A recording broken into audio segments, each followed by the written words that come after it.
everybody. My name is E-Train, and today I'm going to be speaking live with Lesléa Newman. Lesléa Newman is an amazing person, an incredible author. Lesléa Newman has written numerous picture books, and two of which have been banned. One has even been challenged. And, all right, she is here right now, actually. So I'll invite her and see if we can get this going.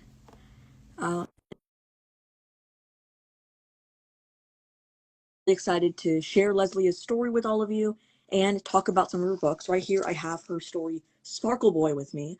Sparkle Boy was banned. Oh, there she is. Hi. Hi. How are We you? made it. We made it. I'm Technology worked. good. I'm happy to see you. I'm really happy to see you as well. Thank you so much for taking time out of your day. Of course.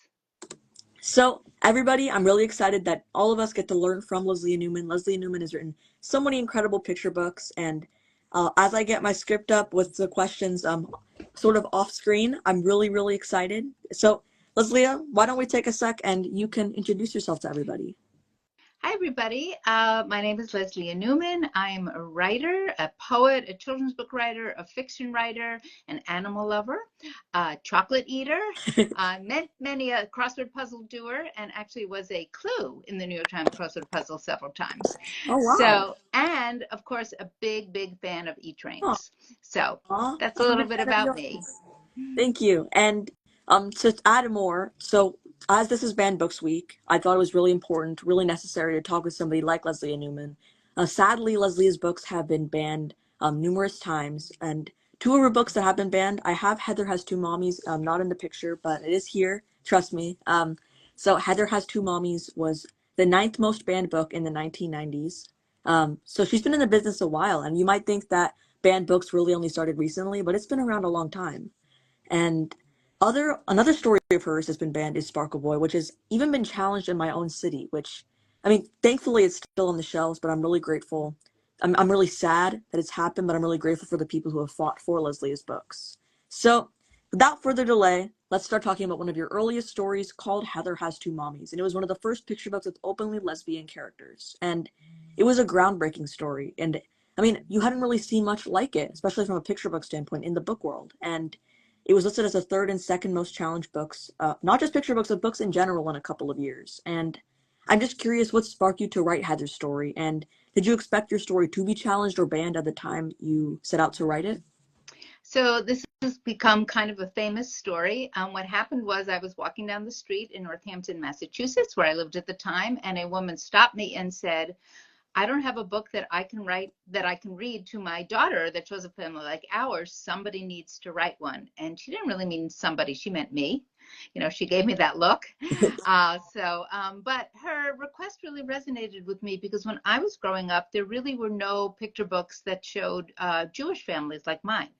So there was no book that showed a little girl with curly hair eating matzo ball soup with her bubby on Friday night. So I knew what it was like to never see yourself in a book or in a TV show or in a movie. And it made me feel different. And unfortunately, in our culture, different often means inferior to, right? Or it can be interpreted that way by people who feel that way. And so I would ask my parents things like, why can't we have a Christmas tree? Why can't I look for Easter eggs? And my parents, to their credit, said, that's not what we do. That's not our culture. So when I was asked to write this book, I just thought it was really important for this woman's daughter to see a family like hers, a little kid with two moms in a book. And so I set out to do that. And the rest is history, of course. The rest is history. I love it. And I'm so grateful that you wrote a book like Heather Has Two Mommies, because it's so, like, I mean, like the parent that you met, it's so needed in the book world. And it's really, your books have really sort of sparked a new wave, a new renaissance of diverse books in the middle grade, the picture book world. And, you know, it's really heartwarming. But also, sadly, books have started to get banned, have been banned so many times, especially, I'm sure you've seen the statistic, that was just out a couple days ago. Over 10,000 books were banned from schools just last year, in the past year. And it's heartbreaking. It's heartbreaking what's happening. And I mean, that's just 10,000. I want all of you to sit with that for a second. It's a shocking and disturbing number. And as a writer who's come face to face with censorship and bannings, Have you noticed a change in how or what type of books are challenged over the years? And do you feel it's easier or harder for stories to be taken off the shelves currently? So, it's really often the same books about LGBTQ people, books about people of color, books about trans people, and especially, when you put the words lesbian or gay or bisexual or transgender or a character in a children's book, some people just seem to go ballistic, Yeah. because they're afraid that their child is going to grow up, heaven forbid, to be an LGBTQ person. So I always remind people that when I grew up, I was an avid reader. I read thousands of books about heterosexual people, and not one of them changed my gender, my sexuality, my identity. So you are who you are, Right. whether you read a book or not. But what a book can do is validate, educate, comfort, entertain, and open your eyes to the beauty of the diverse world that we live in. So is it harder to get books off the shelves and put back on the shelves, I would say now?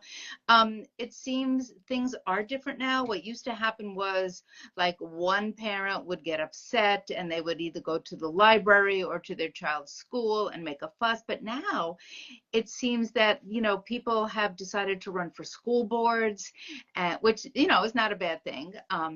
However, the job of the school board is not to ban books, is Right. not to hold books hostage, is to make these decisions, which you really have to trust your librarian to make. That's their job. That's what they're trained to do. Plus, if you don't want to read a book or have your child read a book, then that's your decision. But what I have a problem with is when you say this book can't be read by anyone. That's just not right. Right.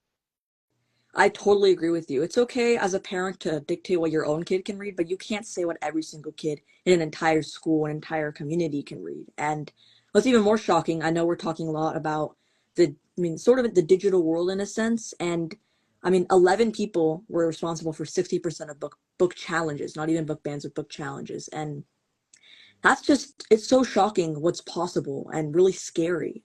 But I'm really glad that your books are, you write books like Sparkle Boy, which we're going to be talking about right now. So Sparkle Boy is an absolute favorite picture book of mine. I loved having the chance to read it out loud on social media. And unfortunately, when I shared your story, there was so much backlash. And people said, "Oh, E-Train, this is the least testosterone I've ever seen in a kid before." Or, I know they made hurtful insults, which didn't necessarily affect me because I know that I'm doing the right thing, trying to promote diverse stories. But it's still, unfortunately, I had to take the post down. But I still keep that love for your books up. I still keep it in my heart, and I share it today. So today, my question for you is, why is it so important for you to write diverse and inclusive stories? And I know it is important, but I guess if we can get a little bit deeper into the question. And throughout your years as an author, how has the increase in diverse books made you feel? We've seen so many more out. Well, so many adults talk about these children's books. You're the writer, the editor, the publisher, the agent, then the librarians, the educators, and unfortunately, people who are against diverse books. And it's easy to forget that these books are really for children. Right. Right? That's who's important here. And there are many Sparkle Boys in the world, Mm-hmm. right? And they deserve not only my book, but many books that show characters like them so that they can feel that they have a place where they belong in this world, where they're celebrated, where they're loved. I have to tell you, I've had so many adult men come up to me with tears in their eyes saying, "Oh, if only I would have had a book like Sparkle Boy when I was a kid. It would have made such a difference in my life." So I try to really tamp down the noise and really think about the children when I write a book like this, or any book really, because that's what's important. And that's really what I try to do in all my books, is give the message that you are okay, whoever you are. You're more than okay. You're fabulous, and you deserve a place in this world.